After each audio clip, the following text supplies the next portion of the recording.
안녕하세요. 차곡차곡 영어 빌딩입니다. 이번 시간에는 많은 분들이 접근하기 어려워하시는 구동사에 대해 자세히 살펴볼 건데요. 구동사를 쉽게 이해하고 받아들이려면 먼저 구동사가 어떻게 생겨먹은 것인지 그 구조를 확실히 익힐 필요가 있어요. 구동사의 구조를 알고 이게 문장 속에서 어떤 식으로 작용하는지만 알아도 구동사를 보는 관점이 확 바뀔 거예요. 이번 영상은 지난 2번에 걸쳐 진행한 이 영상과 이 영상의 연장선이에요. 이 두 개의 영상과 연계하여 보시면 도움이 되신다는 점을 말씀드릴게요.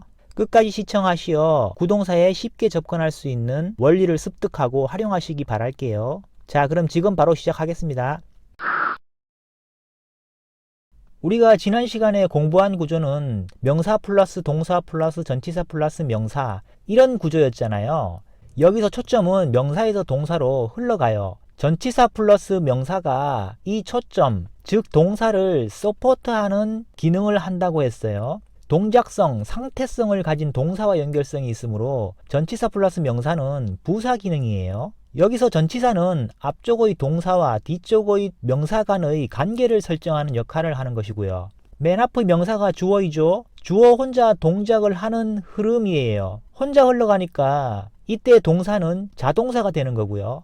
이러한 흐름을 뒤의 전치사 플러스 명사, 즉 부사구가 보조하여 설명해주는 구조인 거죠.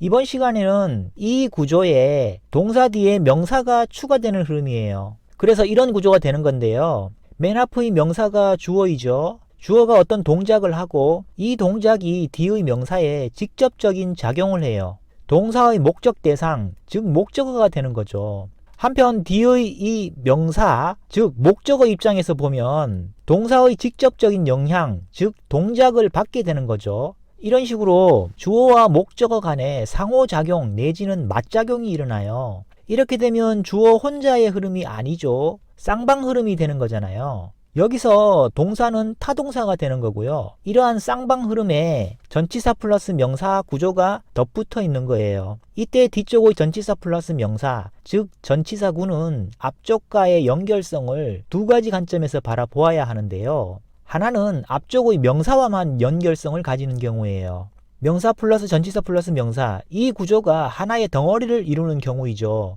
이때 중간의 이 전치사는 양쪽의 명사와 명사를 관계 설정하는 역할을 하는 것이고요. I once loved a woman with blonde hair. 주어 동사 목적어가 이렇게 나오고요.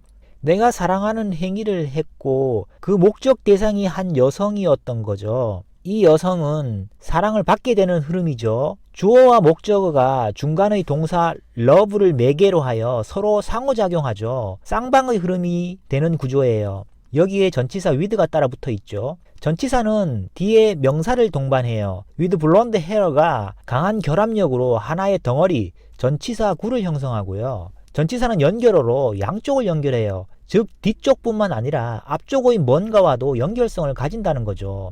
뭘까요? 전치사 with는 뭐뭐와 함께, 동반, 지속의 뉘앙스인데요. 여기서 맥락상 앞의 명사 a woman과 연결성이에요. 즉 with blonde hair 전치사구는 앞의 명사인 a woman을 보조 서포트하는 역할이에요. 명사를 보조하고 서포트하는 기능은 뭐라고 말씀드렸죠? 네, 맞아요. 형용사예요. with blonde hair는 형용사 구가 되고요. A woman with blonde hair는 명사에 형용사가 덧붙여진 하나의 의미군을 형성하죠. 금발머리를 가진 여성인 거죠. 통째로 명사구가 되는 거예요. 동시에 확장된 개념으로 보면 커다란 목적어라고 볼 수도 있겠죠. 우리식대로 해석해보면 나는 한때 금발머리의 한 여성을 사랑했다 이런 뜻인데요. 자연스러운 흐름은 내가 한때 한 여성을 사랑했다 이런 흐름을 이해하고요. 이 여성이 금발머리를 하고 있구나 이렇게 흐름을 이해하는 거예요. 다른 하나는 명사가 아니라 앞쪽의 주어 동사 목적어의 흐름과 연결성을 가지는 경우예요. 주어 동사 목적어의 흐름은 중간에 동사가 주어와 목적어 사이에서 매개 역할을 하죠. 초점이 이 동사에 있다고 볼 수 있어요. 따라서 전치사 플러스 명사가 구체적으로는 동사와 연결성을 가지는 경우가 되는 거예요. 그러니까 여기서 전치사 플러스 명사, 이 전치사구가 바로 앞의 명사와 직접적인 연결성이 있는 게 아니라 동작성을 갖고 있는 동사와 의미적으로 연결되는 경우이죠. 이렇게 되면 이 전치사구는 동작성을 서포트하는 성격이 되어 부사 기능이 되는 거예요. 이때 여기서 이 전치사는 동사와 명사를 연결하고 있죠. 동사와 명사 간의 관계성을 설정하는 역할을 하는 거예요.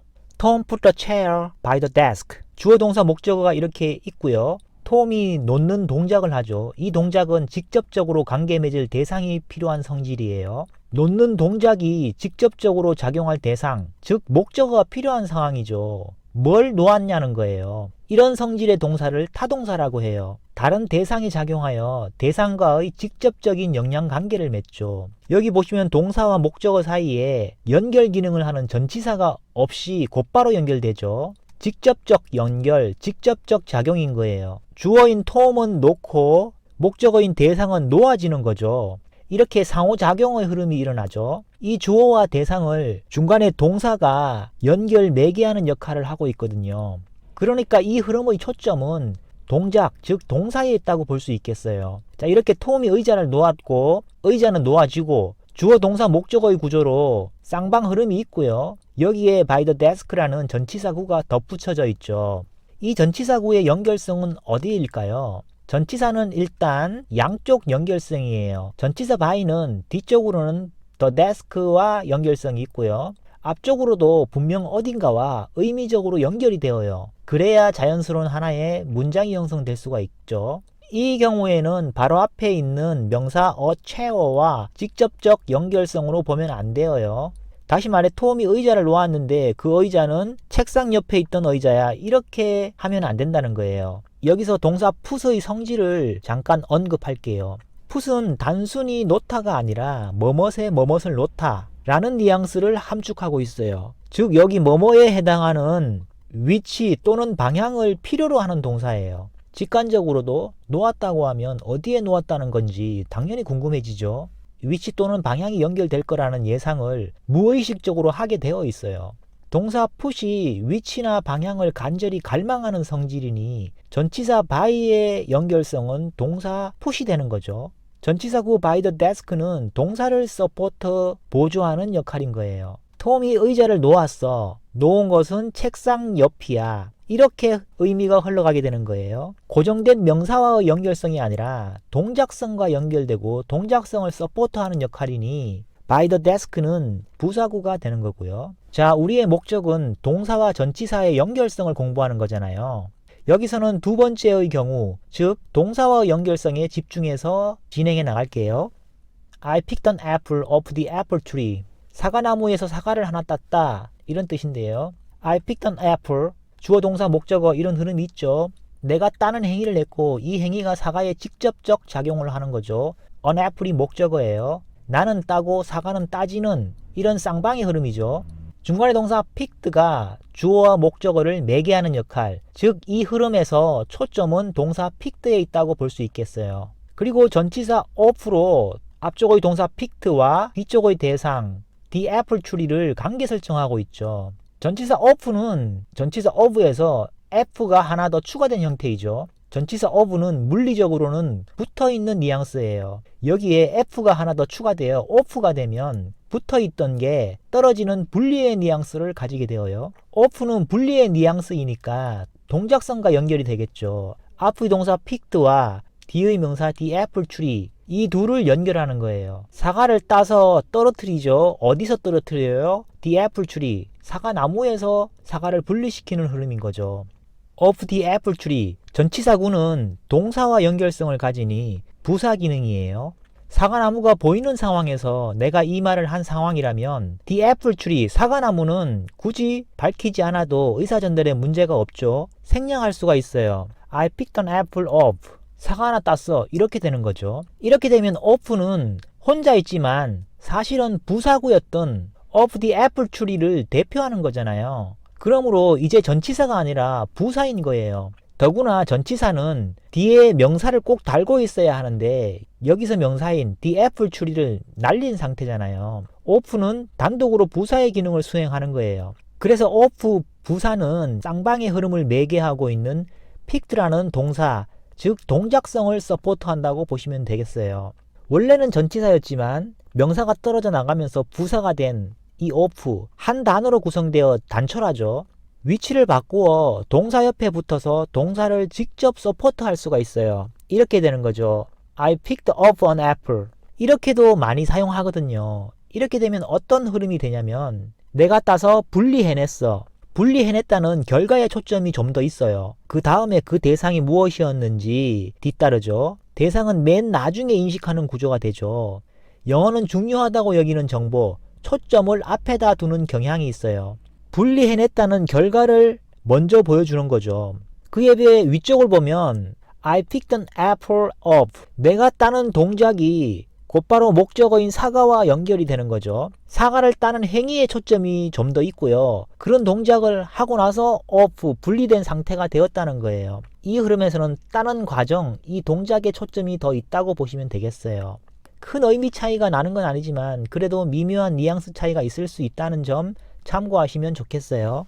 아래 문장에서 부사 of는 타동사 picked 뒤에 곧바로 붙어서 직접적으로 돕는 구조가 되는 거예요. 그래서 동사 플러스 부사가 하나의 의미 단위를 이루어 통째로 타동사 같은 역할을 하게 되어요.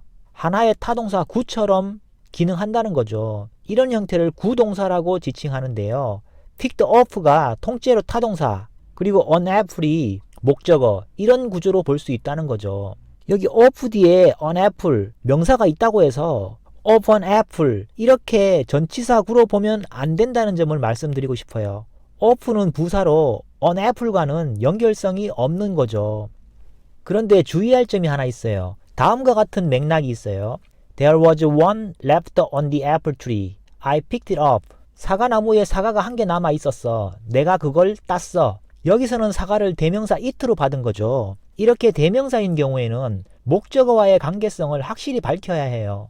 목적어 바로 뒤에 대명사를 붙여야 한다는 거예요. 그리고 부사 of는 원래의 위치를 제대로 지켜줘야 하고요. I picked up it. 이렇게 함부로 부사를 옮겨 동사 뒤에 붙이면 안 돼요. 실제로 영어에서 대명사의 위치는 함부로 바꾸지 않는 경향이 있어요. I will give you a book tomorrow. 내일 책 한 권 줄게.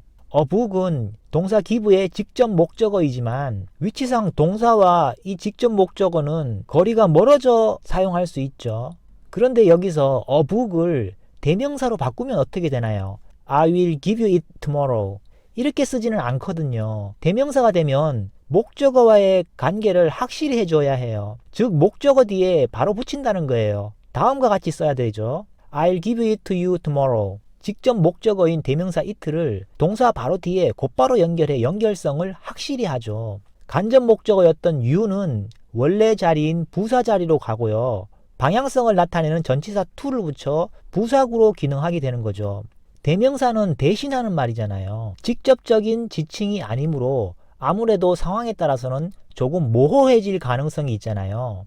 자, 이 문장에서 of가 뒤에 대명사 it와 결합하는 전치사로 오해할 소지가 생길 수 있다는 거죠. 물론 동사 picked가 목적어를 필요로 하는 성질이 강해서 it를 목적어로 of를 부사로 인식은 할 수 있겠지만 맥락에 따라 애매해지는 경우가 있을 수 있겠죠. 그런데 이건 어디까지나 제 생각이에요. 그냥 참고만 하시면 될 것 같아요. 이 부분에 대해서는 납득할 수 있을 정도로 명쾌한 설명을 아직 찾지 못했어요.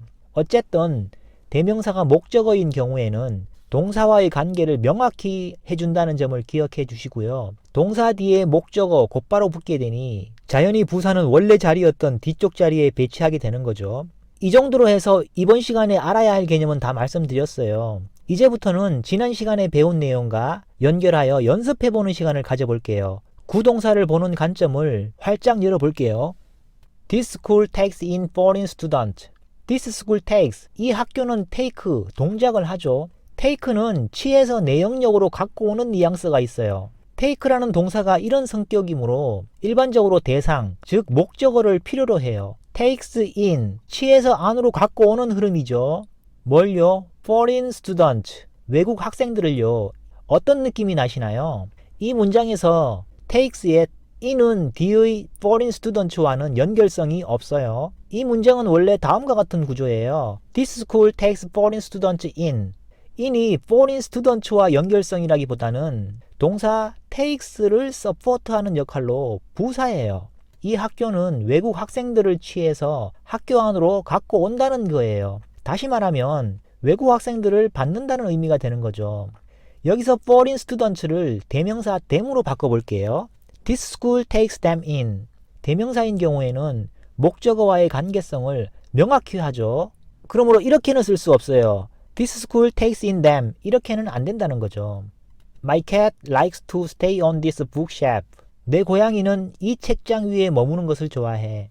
고양이가 머무는 동작이 on, 위에 있다는 거예요. 어디 위죠? 책장 위죠. 동사 stay와 대상인 this bookshelf, 이 둘 간에 타동성이 느껴지나요? 느껴지지 않죠. 주어인 고양이 혼자의 흐름이잖아요. 책장을 뭐 어떻게 한 게 아니죠.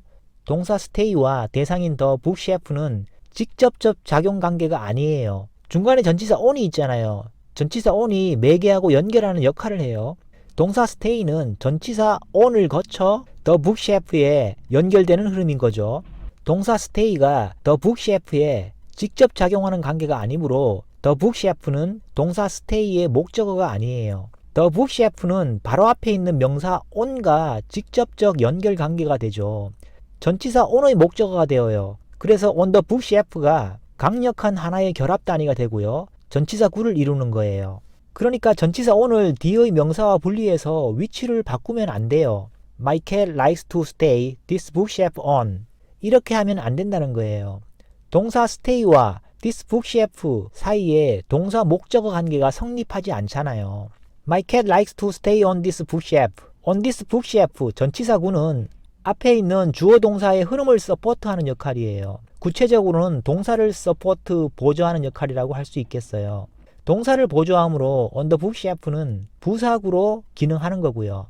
목적어가 존재하는 게 아니죠. 주어 혼자의 흐름이고요. stay는 자동사인 거예요. 또 하나 예문을 볼까요? I decided to take on the project. 동사 take가 취하다는 의미로 타동성이 느껴지죠. 직접적으로 작용할 대상을 필요로 하는 느낌이 들죠. 뒤쪽에 on the project로 연결되는데 프로젝트를 취한다는 거예요. take는 타동사이고요. the project가 동사 take의 목적어인 거죠. 그럼 on은 뭐예요? on은 부사예요. 원래 구조를 보면 I decided to take the project on. 프로젝트를 취해서 on, 어떤 상황에 접촉하여 붙여놓는다는 그런 뜻으로 볼 수 있겠어요. 전원 스위치가 on이면 어떻죠? 전등이 계속 켜있죠. 그때 스위치 속을 보면 전선이 서로 접촉해 있겠죠. 여기서 on은 이러한 뉘앙스예요. 나는 프로젝트를 떠맡아서 진행시키기로 마음먹었다. 이런 의미가 되는 거죠. 우리말로 해석하면 나는 그 프로젝트를 맡기로 했다. 이렇게 되겠죠. 위쪽 문장에서 take on, 부사 on을 동사와 연결시키면 take on, 타동사 플러스 부사, 이 덩어리가 마치 하나의 타동사처럼 기능을 하게 되는 구동사를 이루게 돼요. take on은 다양한 뜻이 있는 구동사인데요. 여기서는 떠맡다 정도의 뜻이 되겠네요. We took a new step to address the labor shortage. 여기서는 똑같은 take on이지만 새 직원을 취해서 on한 상황이 되게 하는 거죠. 새 직원을 뽑아 일에 접촉시키는 흐름으로 보면 되겠어요. 즉, 이 경우 take on은 채용하다는 의미가 되겠죠. 왼쪽에서 take와 the project 와의 관계성, 즉 동사 플러스 목적어 결합이라는 걸 알면 거기에 전치사 on의 뉘앙스만 추가하면 되죠. 오른쪽에서도 동사 take와 new step과의 관계성, 즉 동사 플러스 목적어 결합이라는 걸 알면 전치사 on의 뉘앙스만 추가하면 되는 거고요. 방금 I decided to take on the project 살펴봤잖아요. 이 문장에서 take를 work로 바꾸면 어떻게 될까요?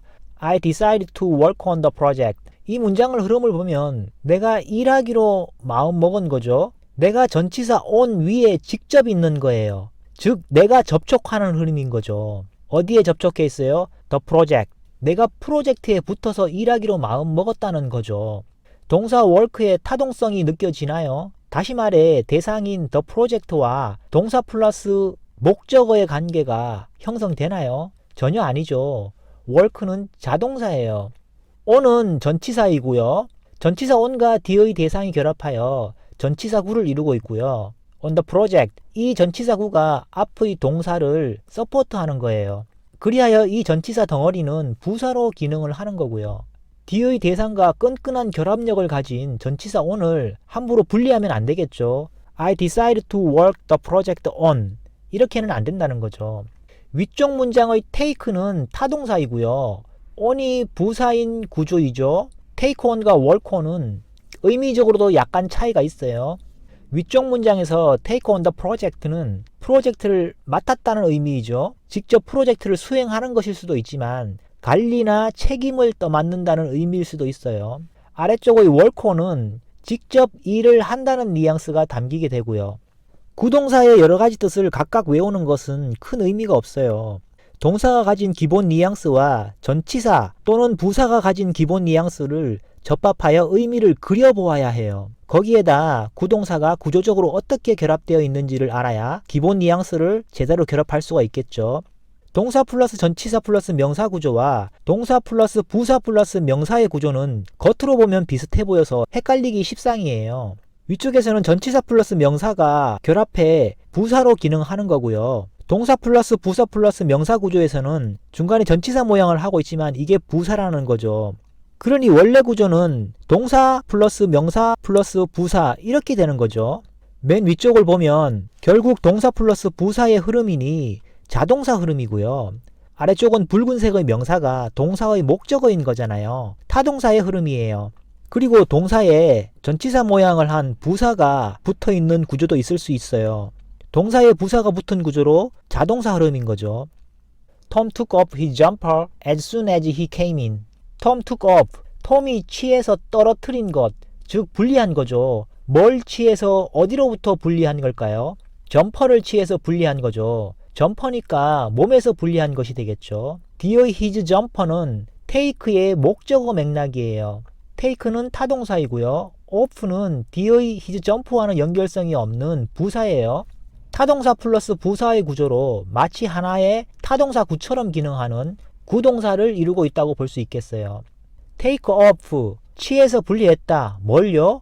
점퍼를요. 이런 식으로 마치 통째로 타동사처럼 기능한다는 거죠. 점퍼를 벗었다는 뜻이 되겠네요. 톰은 들어오자마자 점퍼를 벗었다. The plane take off an hour behind schedule. 비행기가 취해서 분리했네요. 뭘 취하고 어디로부터 분리한 걸까요? 여기서 일단 뒤쪽의 an hour behind schedule 이 부분은 시간 부사구예요. 보통 take는 목적어를 취하는 타동사로 많이 쓰이지만 여기서는 목적어가 뻔한 것으로 인식해 빼먹게 되고 결국 사라지는 쪽으로 굳어진 게 아닐까 유추해 봅니다. 비행기가 스스로를 취해서 지면과 떨어지는 뉘앙스로 보면 되겠어요. 어쨌거나 이 경우에 목적어가 없으니 take는 자동사로 볼 수 있겠고요. off도 뒤에 명사를 달고 있지 않죠. 단독으로 부사예요. 자동사 플러스 부사의 구조로 마치 하나의 자동사 구처럼 기능하는 구동사를 이루고 있는 거예요. 비행기가 스스로를 데리고 지면에서 떨어지는 그림을 그리시면 되겠어요. 이륙했다는 뜻이죠. 비행기는 예정보다 1시간 늦게 이륙했다. Tom put out a new paper. 톰이 놓은 거죠. 놓았다는 말 자체가 벌써 타동성이 묻어나죠. out, 밖에 놓았다는 거죠. 밖으로 내놓았다는 이미지를 떠올리시면 되겠어요. 뭘 밖으로 내놓은 거죠? A new paper, 새 논문을 밖으로 내놓은 거죠. 어떤 의미가 함축되어 있을까요? 새 논문을 발표했다는 거예요.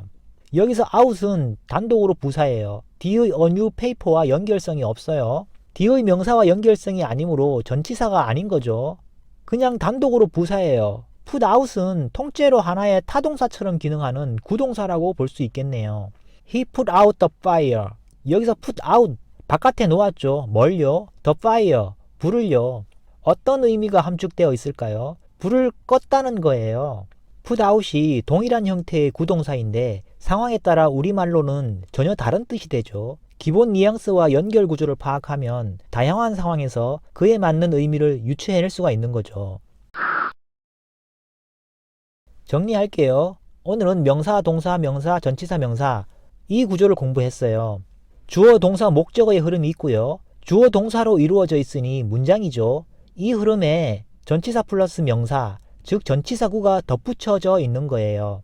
이 전치사구의 연결성은 두 가지로 볼 수 있다고 말씀드렸죠. 한 가지는 바로 앞의 명사, 즉 이 문장에서는 목적어인데요. 연결성이 목적어에 고정되어 있는 거예요. 전치사구는 명사에 고정되어 달라붙어 명사를 보조함으로 형용사 기능, 즉 형용사구가 되고요. 명사 플러스 전치사 플러스 명사가 하나의 의미군을 이루어요. 명사의 형용사가 달라붙은 형태는 다시 통째로 커다란 명사구가 되어 커다란 목적어를 형성한다고 볼 수 있는 거죠. 다른 한 가지는 주어 동사 목적어의 흐름과 연결성을 갖게 되는 거예요. 주어 동사 목적어의 흐름에서는 중간에 동사가 주어와 목적어를 매개 연결하는 역할을 하고요. 그래서 동사에 초점이 있다고 볼 수 있겠어요. 뒤쪽의 전치사구가 동사와 연결성을 가지게 되는 거죠. 동사와 연결되니 이때 전치사구는 부사구가 되는 거고요. 전치사 플러스 명사에서 명사가 탈락하여 전치사만 남으면 이 전치사는 혼자 남으므로 더 이상 전치사가 아니라 부사죠. 명사 플러스 동사 플러스 명사 플러스 부사, 이런 구조가 되죠. 이 구조에서 부사가 동사와 연결성을 가지므로 앞으로 이동하여 동사 뒤에서 동사를 직접적으로 보조할 수가 있는 거죠. 그래서 주어, 동사, 부사, 목적어, 이런 구조가 나올 수 있는 거고요. 이때 동사 플러스 부사가 마치 하나의 타동사로 기능하는 것처럼 보인다는 거죠. 그래서 이 덩어리를 구동사로 볼 수 있다는 거예요. 하지만 목적어가 대명사로 쓰일 때는 동사와의 직접적 연결성을 요하므로 이때는 반드시 동사 뒤에만 위치해야 해요. 그러므로 부사도 원래 위치인 뒷자리에 있게 되는 구조가 되고요. 이와 비교하여 자동사의 흐름도 설명했죠. 주어 동사의 흐름에 전치사가 덧붙어 서포터하는 구조였죠. 동사는 자동사이고요. 전치사 플러스 명사가 강한 결합력을 가져서 전치사 구를 이루고요. 이 전치사 구가 앞쪽 동사를 서포트하므로 부사 기능을 하는 거예요. 전치사 플러스 명사 구조에서 명사가 탈락하여 전치사만 남으면 이 전치사는 혼자 남으므로 더 이상 전치사가 아니라 부사죠. 주어 플러스 동사 플러스 부사, 이런 구조가 되는데요. 이 구조에서 동사 플러스 부사가 마치 하나의 자동사로 기능하여 이 덩어리를 구동사로 볼 수 있겠어요. 이렇게 구조를 파악하고 전치사와 부사를 판별하는 연습을 해봤는데요. 이런 연습이 왜 필요할까요? 구조적으로 어떻게 연결되는지 알아야 동사와 전치사, 동사와 부사, 뉘앙스를 올바르게 연결할 수 있고요. 올바르게 연결하면 다양한 상황에서 자유자재로 확장하고 사용할 수가 있게 되는 거예요. 구동사를 보는 관점이 확 열릴 수가 있어요. 끝으로 전치사 부사 판별하는 문제를 몇 가지 제시할게요. 한번 풀어보시길 바랄게요. 해답은 고정 댓글에 제시해 드릴게요. 오늘 제가 준비한 내용은 여기까지예요. 이번 시간에 공부한 내용이 좀 헷갈릴 수 있을 것 같다는 생각이 드는데요. 영상 다시 돌려보면서 감 익히시고 영어 문장들 접할 때 적용해 보시길 권장드릴게요. 저도 향후 영상들에서 구동사 관련 문장이 나오면 한 번씩 짚어 드릴게요. 개념 없이 막연히 구동사를 볼 때보다 오늘 말씀드린 원리를 적용하여 구동사에 접근하시면 구동사 감각이 새로워지실 거예요. 오늘 영상이 도움이 되셨길 바라고요. 다음 시간에 좋은 내용으로 찾아뵐게요. 감사합니다.